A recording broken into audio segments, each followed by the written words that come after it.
Well, hello, here we are, the Millers. My name is Nathan Miller, and I am a youth pastor, and I'm 34 years old. And I'm Maria Miller, and I'm also 34, and I'm a stay-at-home mom. We're 8 days apart. Yes. How cool is that? 8 days older. Yes. He is. So we have 4 kids, and their ages are 4, 3, 2, and 7 months. And we just found out that we have one more on the way. So yeah, our family is expanding. It's kind of crazy. It is. Yeah, before we started looking at this house hunter thing, we didn't realize we were going to have another one. So we were a little nervous, but we're pushing ahead and seeing if this will work. So you asked us to briefly describe the house hunting experience, and I guess I'd begin. We anticipated moving this summer, and we're just going to begin the process. But the second time we went out looking at houses, we found a house that we ended up getting. And I was freaked out because my wife and our realtor were really excited about this house, and I was kind of excited, but certainly not ready to put an offer in. And so I was super nervous. Yeah. I just had this feeling that this house was ours, and it just seemed perfect. And so we were sitting in the car with the realtor, and I was pleading with Nathan, please, will you let us do this? And yeah, it was pretty crazy. Yeah, and I'm a youth pastor, and I actually had an event that day, and it was within like an hour of the event. And so I was like, we've got to just go. But she's like, no, we need to put the offer in because this house isn't going to stay on the market.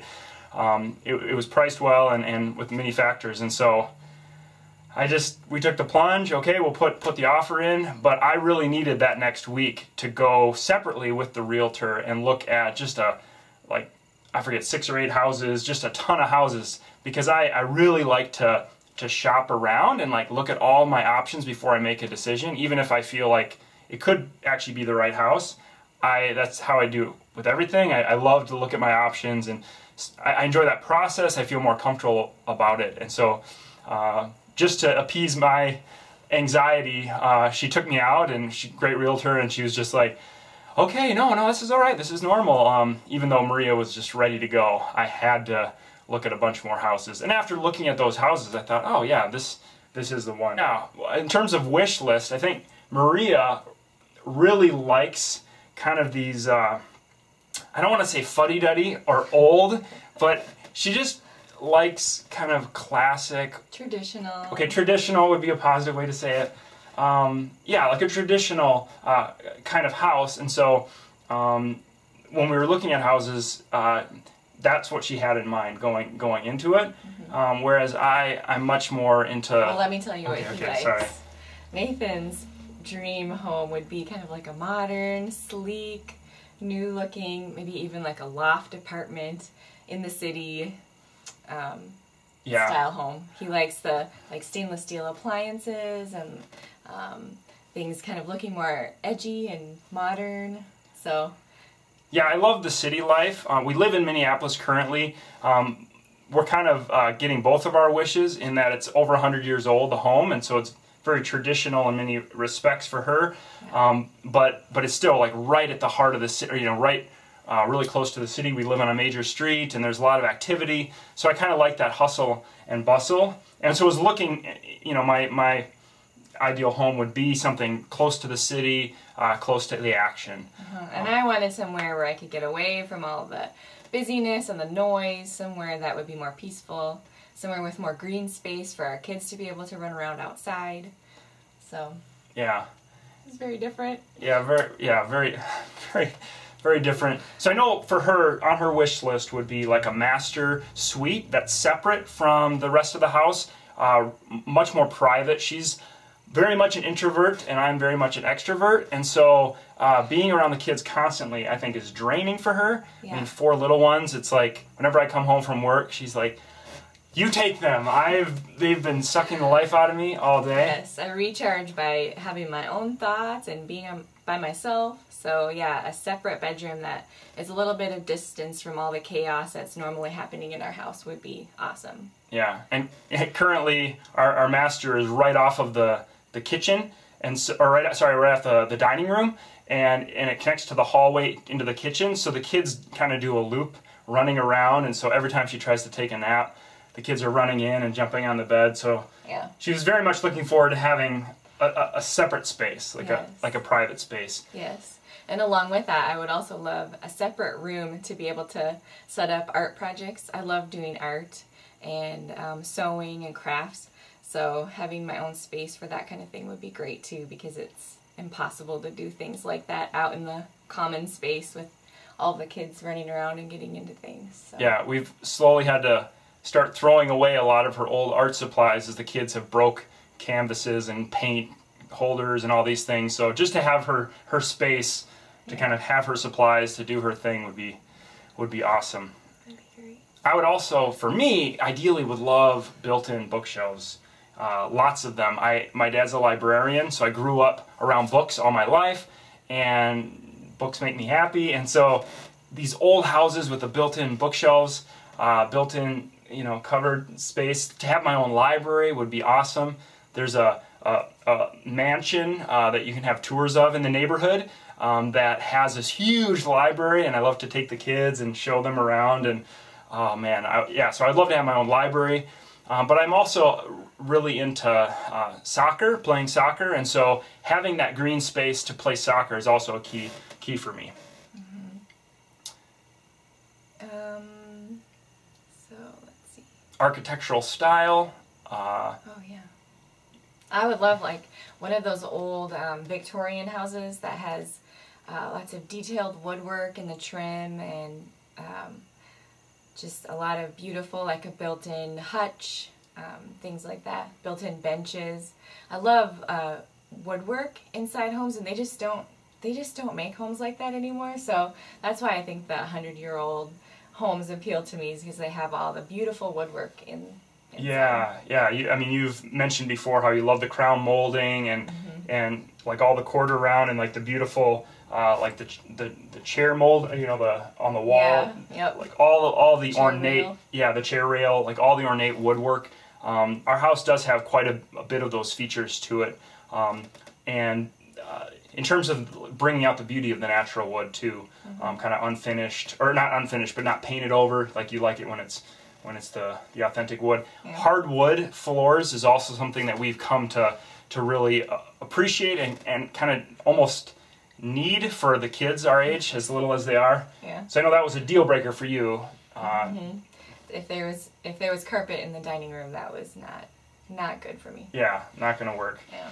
And I really like carpet because I love to roll around with the kids on the floor, and so we compromise with a plush rug, but yeah, that's an important thing for me. But yeah, architecturally though, the modern would probably be my preference.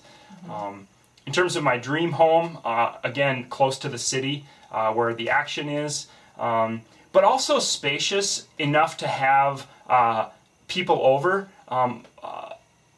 Being able to host people is a huge value to me. Obviously, I'm a youth pastor, and so I'm always working with students and having events with lots of students. So being able to invite them into our home for events, but also like we host gatherings in our home with people from our church, and so hospitality is a huge part of our lives, and so we want the space able to convert into having large groups of people, not as many small individual rooms, but a layout that where the living room and the dining room are kind of open, even connecting to the kitchen, where a lot of open space, that there's minimal walls to kind of allow for large groups of people to feel, not claustrophobic. Plus, I'm really tall, and so like higher the ceiling, the better. I feel kind of, crouched. Some houses that we looked at were just, they just make me feel. I spent some time in college in Japan, and all the vehicles there are small, and all the doors are like, they hit me in the forehead. So it's nice that they do the bowing in that culture, because I would literally have to like bow under every door to get through. So that's a huge value to me, is having ideally lofted ceilings, but at the very least, you know, high enough where, Yeah. like, I'm regularly hitting my head on like ceiling fans in people's homes. And yeah, oh, those low doorways are just, oh, they make me feel. Deal breaker. They're yeah, huge, yeah, huge deal breaker. Yeah. Deal breakers for you would be what? Oh, a deal breaker that I didn't even realize at the beginning of our house hunting process. At first we thought, oh, we'll be able to get like we could get a foreclosed property or something that will need a little work. But I don't know, we have experience with that since we bought this house when it was foreclosed and we fixed it all up.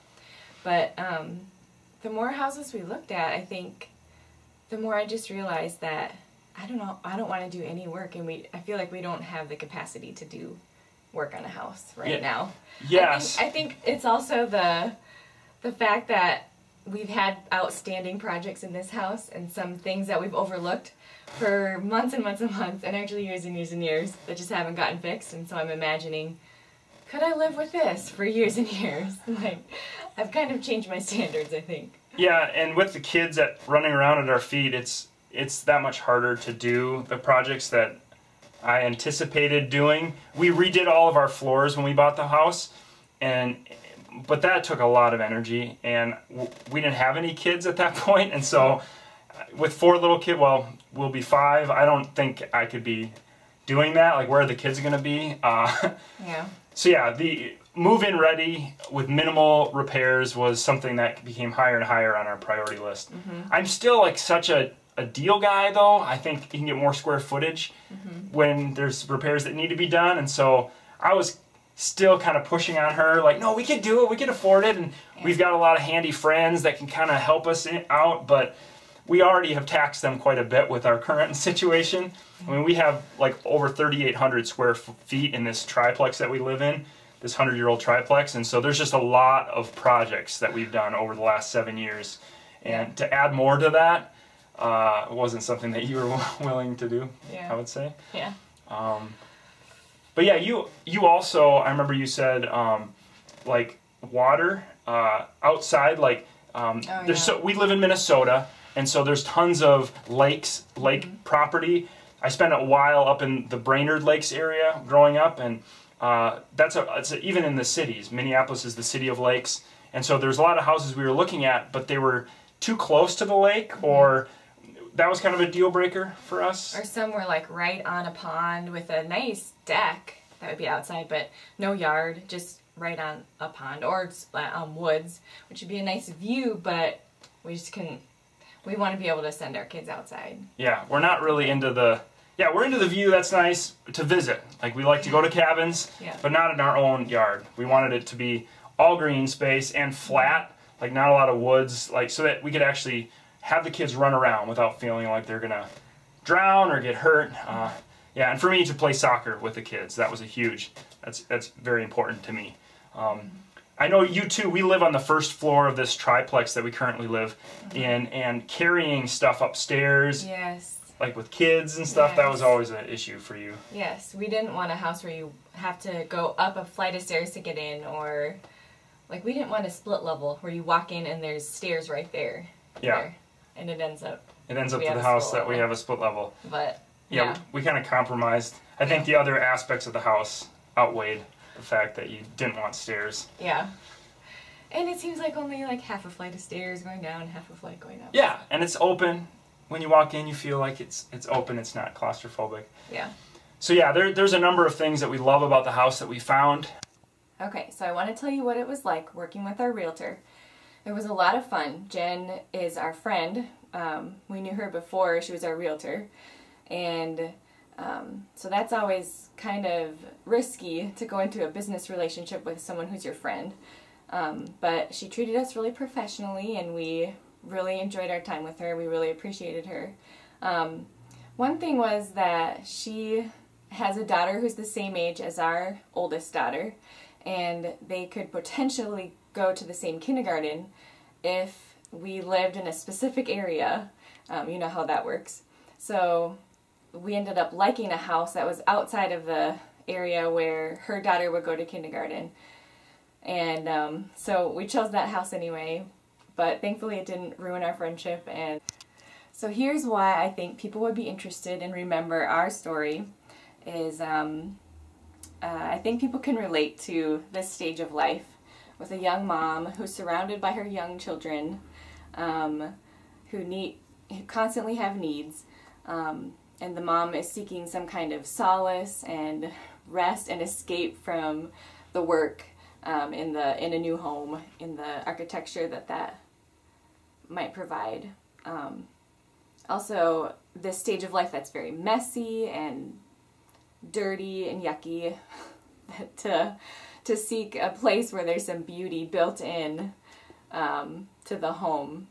I think people could relate to that.